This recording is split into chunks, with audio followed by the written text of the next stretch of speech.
welcome to MBA Mental Boost. This is your coach, Dr. Rosie, and today we are talking about course correcting. Now, this is funny because I was going to talk about, what happens when something happens out of your control and you feel frustrated. How can you course correct and get yourself back on track? Now, real life example, this is what has literally just happened with this podcast. So I am recording this and I've been looking at the microphone and not looking at my screen. And I didn't realise that I was talking to you for about 3 minutes before I realised that the microphone, for whatever reason, wasn't picking up. And there was no sound on that episode. So we're now having a real life example of how to get things back on track when things don't go your way. But it's a really important subject, I think, of talking about, what happens when this kind of thing, something out of your control happens, or you get frustrated, or you're feeling loss of motivation, or just in a funk for whatever reason. Now, first of all, even the top athletes hit walls. Everybody does. So whether you're struggling to hit the shots, or you're just not feeling that motivation to perform or to show up, or you're just generally feeling in, one of those like indescribable funks, like you're just not feeling it, I want you to know that it happens to everyone.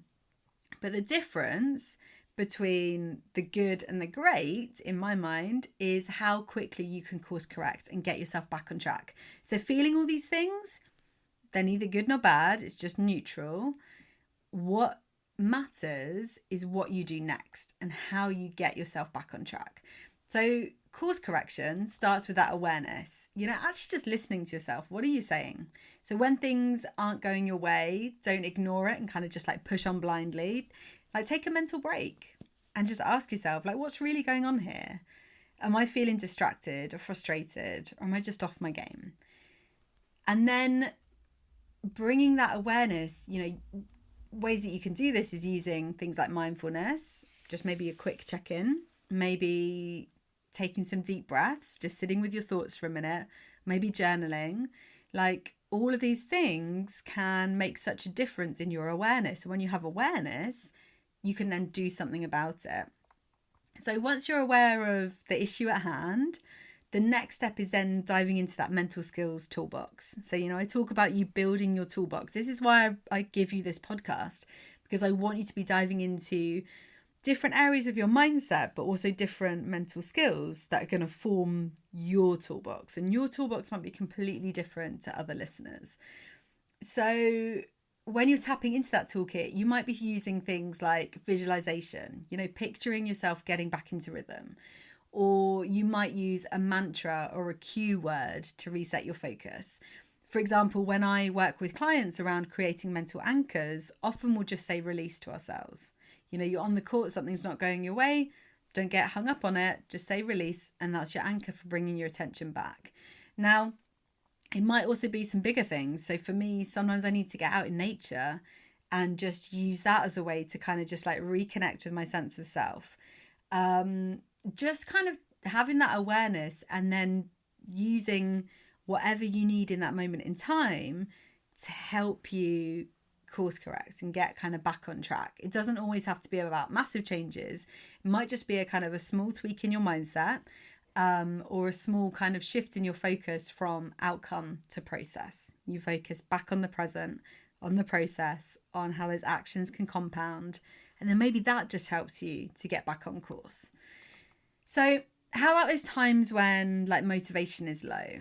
And this can be, something that people talk about a lot. First of all, remembering that motivation isn't always constant, but commitment can be.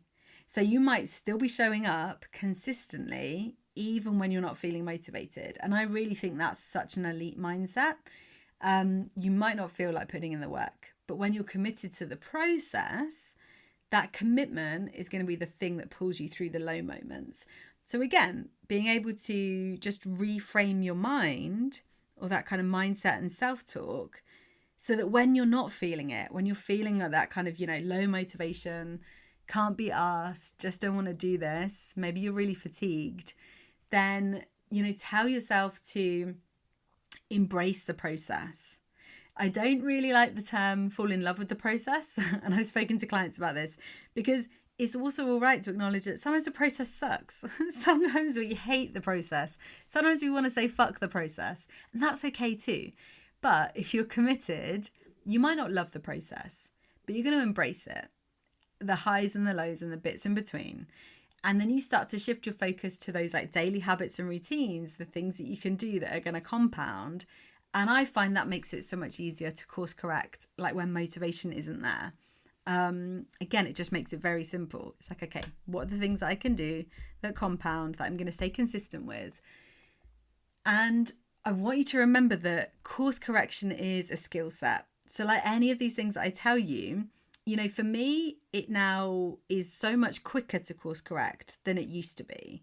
But it takes time. It starts with that awareness and then tapping into, you know, if you need to reframe your mindset, any beliefs, any self-talk, then tapping into your mental skills training and then staying committed to the process. And if you practice this time and time again, when you notice that you get off track, then you're going to be able to course correct so much quicker, no matter what the challenge. And that's such an art. I think, honestly, it's so big. If you can get this, and you will, because it's very simple, and you're committed, I know you are if you're listening to this podcast, I think this is such a game changer, because this is going to serve you in a game situation, in practice, on the court, but also everything else off the court, relationships, your career as a whole, you know, media, like all the things that you have to take on in your day-to-day performance, and I'm air quotes, because we are all kind of performing in some kind of way when we're in our role, but also in all of the other areas of our life where we've got to show up with these kind of many hats. Being able to course correct in a kind of quick and efficient way, and having that self-belief that you can do that. Yeah, I can do this. I've done this before. Like, it's no big deal. That's huge. So hopefully this resonated with you. And as always, I would love to know your feedback, what your takeaways were from this. And I hope whatever you're up to today, you have a good one.